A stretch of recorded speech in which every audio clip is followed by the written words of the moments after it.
అందరికీ నమస్కారం అండి. Welcome back to my channel Rani Mugdha talks. ఈరోజు మనం ఇంటర్మీడియట్ ఫాస్టింగ్ చేస్తారు కదా, దానికి చపాతీ ఏ విధంగా ప్రిపేర్ చేసుకోవాలో చూపిస్తానండి. ఉండు వెయిట్ లాస్ కోసం అండి. వెయిట్ లాస్ అవ్వడానికి ఇప్పుడు మనం ఉట్టి గోధుమతో కాకుండా ఇవన్నీ మల్టీగ్రెయిన్తో చపాతీ చేసుకుంటే బాగుంటుంది. ఇంతకుముందు నేను హై క్వాంటిటీలో చేశాను, అది 3 months దానికి వచ్చింది. చాలా బాగుంది టేస్ట్. కాకపోతే ఏమైందంటే అన్నీ ఎక్కువ వేసేసాము. ఈసారి అట్లా కాకుండా తక్కువ క్వాంటిటీలో చేస్తున్నాను. ఇది వచ్చి ఓట్స్, ఇవి వచ్చి మిల్లెట్స్, ఇవి గోధుమలు, ఇవి సోయాబీన్స్ అండి. ఇవి వచ్చి మళ్ళీ మొక్కజొన్న గింజలు అండి. ఇవి వచ్చి నల్లవి, ఇవి నల్ల శనగలు అండి. దీంట్లో 2 రకాలు ఉంటాయి కదా, ఇట్లా చిన్న శనగలు తీసుకోవాలా. ఇవి వచ్చి సజ్జలు. ఇది వచ్చి పొట్టుతోనే ఉండాలండి, పెసలు, గుండు పెసలు. ఇది పొట్టు పెసలైనా పర్వాలేదు, గుండు పెసలైనా పర్వాలేదు. ఇప్పుడు మనం ఇది ఎంతెంత క్వాంటిటీలో తీసుకోవాలో, ఎట్లా ప్రిపేర్ చేసుకోవాలో చెప్తానండి. ఫస్ట్ రాగులు కూడా వేసుకోవాలండి. రాగులు కూడా వేసుకోవాలా. కేజీ గోధుమలు అండి. ఇవి మొత్తం క్వాంటిటీలో మొత్తం తీసేసుకున్నాము, కేజీ.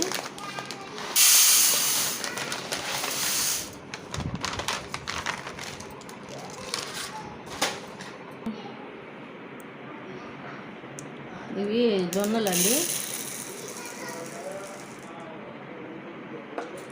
50 grams తీసుకోవాలా.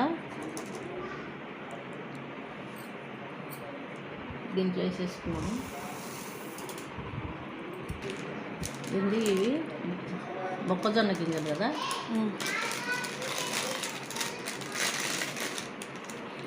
ఇవి మొక్కజొన్న గింజలండి. 50 grams ఉన్నాయి.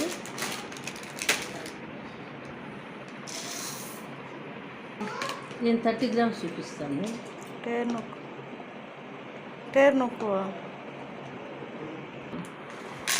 ఇవి సోయాబీన్స్ అండి.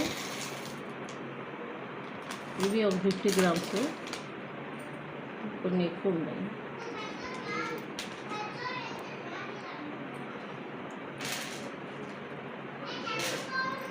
$50 grams. ఇవి శనగలండి.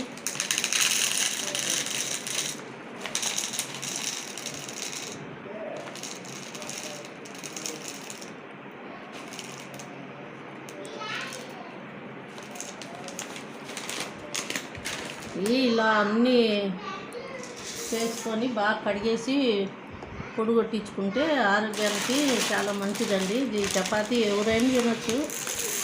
మనకు ఆరోగ్యం వస్తుంది, వెయిట్ లాస్ ఉంటుంది, కండరాలు కూడా మంచిగా పుష్టిగా ఉంటాయి, అన్నిటికీ ఉపయోగపడుతుంది. ఇవి సజ్జలండి, 50 grams వేసి.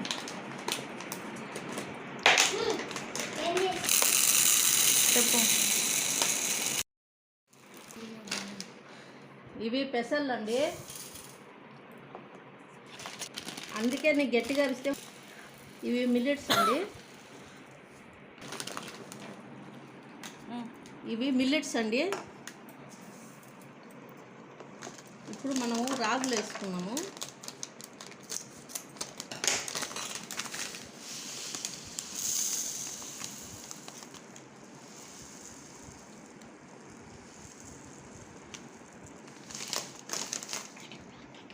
రాగులు వేసుకున్నాము.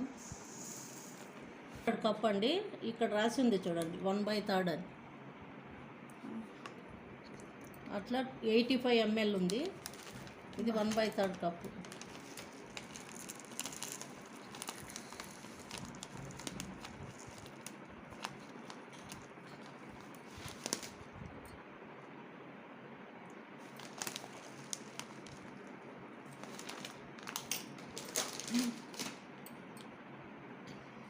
ఇట్లా సపరేట్ పెట్టుకున్నామండి గిన్నెలో. ఇవి ఏం చేయాలంటే ఇప్పుడు వాటర్ వేసి బాగా క్లీన్ చేసేయాలండి అన్నీ. ఒక 5-6 సార్లు బాగా కడిగేసామంటే దీంట్లో ఏమన్నా చెత్త ఇసుక పాడు ఏమన్నా ఉంటాయి కదా, అవన్నీ చూసుకొని బాగా క్లీన్ చేసేసుకొని ఈ ఎక్కువ ఎండలో అయినా పర్వాలేదు, కొద్దిగా షేడ్లో అయినా సరే పర్వాలేదు, బాగా ఎండబెట్టుకోవాలండి. ఎండబెట్టేసుకున్న తర్వాత కాటన్ గుడ్డ వేసుకోండి, తొందరగా ఎండిపోతాయి. ఇవి కుట్టించుకోరాలండి. బాగా ఆరిపోయిన తర్వాత ఆరబెట్టి కుట్టించుకునేటప్పుడు మాత్రమే ఈ ఓట్స్ వేసుకోండి. ఎందుకంటే ఈ ఓట్స్ నీళ్ళలో వేసినామంటే కరిగిపోతాయి. కాబట్టి ఈ పిండికి మనం పట్టించుకునేటప్పుడు ఇవి అట్లే దీంట్లోనే వేసేసుకొని పట్టించుకునేస్తే సరిపోతుంది డైరెక్ట్గా. ఇప్పుడు ఇవన్నీ కడుగుతామండి. కడిగి గుడ్డ మీద వేస్తాం.